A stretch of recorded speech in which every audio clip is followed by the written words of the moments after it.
बनाया तो आप निरीक्षण करने के लिए पहुंचे हैं, तो क्या बना जाएगा आज? हाँ, निरीक्षण नहीं, मैं इसलिए आया था कि कभी आज से 20-25 साल पहले, बल्कि 30-35 साल पहले ये कांग्रेस की एक पहल थी, जब हर जिले में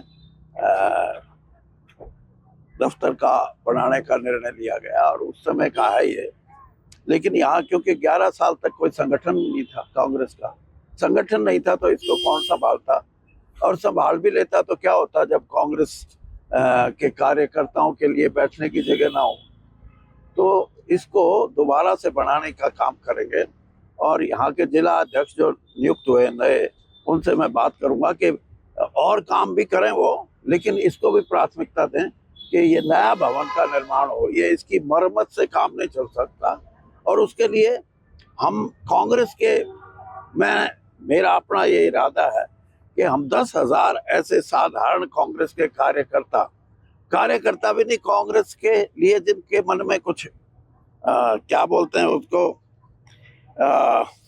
जो भी है कांग्रेस से जो जुड़े हुए हैं, या कांग्रेस के समर्थक हैं, या उसके प्रशंसक हैं, उन लोगों से 100-100 रुपए के हिसाब से हम कहेंगे आप अपना योगदान दें। और कोई ज्यादा देने वाले होंगे वो बात की बात है, लेकिन कांग्रेस को जोड़ने का भी काम होगा इसमें। और भवन निर्माण में भी एक आम जनसाधारण जिसको कहा जाता है और जिनकी कांग्रेस में आस्था है, वो इसमें योगदान करेंगे और अच्छा भवन हम यहाँ बनाएंगे। ये हमारी पहल है।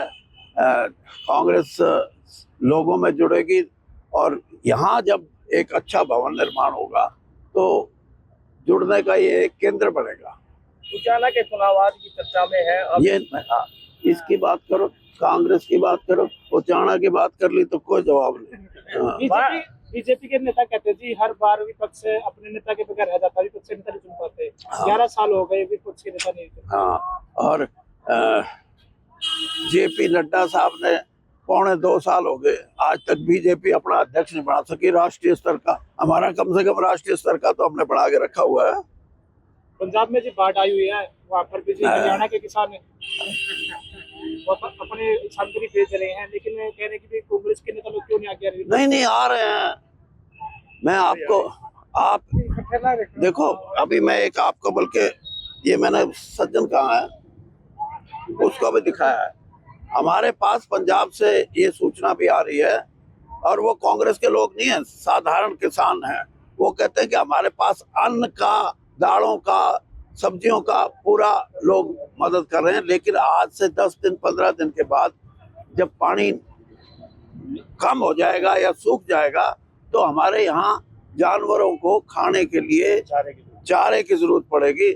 चारे के लिए भी हम व्यापक प्रबंध करेंगे, और आज मैं उचाना जा रहा हूँ, वहाँ से हम चारे की गाड़ियों का भी इंतजाम करेंगे ताकि पंजाब के उन लोगों को हम दे सकें जहाँ बाढ़ से बहुत ज्यादा फसल को नुकसान हुआ है। फसल के साथ साथ जिन्होंने चारा अपने खेतों में छोड़ा हुआ था वो भी खराब हो गया। तो साहब, जाट आरक्षण संघर्ष समिति के राष्ट्रीय अध्यक्ष हैं, उन्होंने कहा है कि आपने 1 करोड़ लोहे का वो वायदा किया था, वो पहुंचाया नहीं।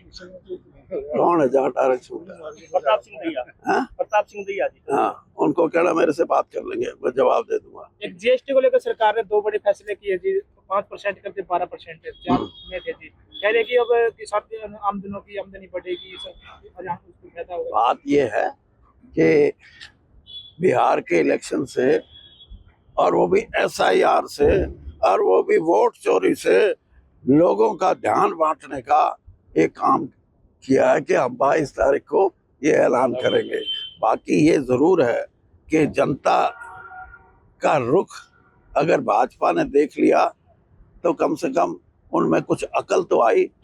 इस अकल से ही काम करेंगे तो जनता का जो मन मुटाव है उससे उनकी जान छूट जाएगी। वरना आज जनता ये तय कर चुकी है, सिर्फ बिहार की जनता नहीं, इस देश की जनता, कि हमारे को वोट का अधिकार चाहिए, हमारे को डेमोक्रेसी प्रजातंत्र चाहिए, और हमारे को संविधान चाहिए। इन 3 बातों से ये लड़ाई भाजपा हार चुकी है, क्योंकि उनकी नीयत में इन तीनों चीजों को कोई प्राथमिकता देने की बात नहीं।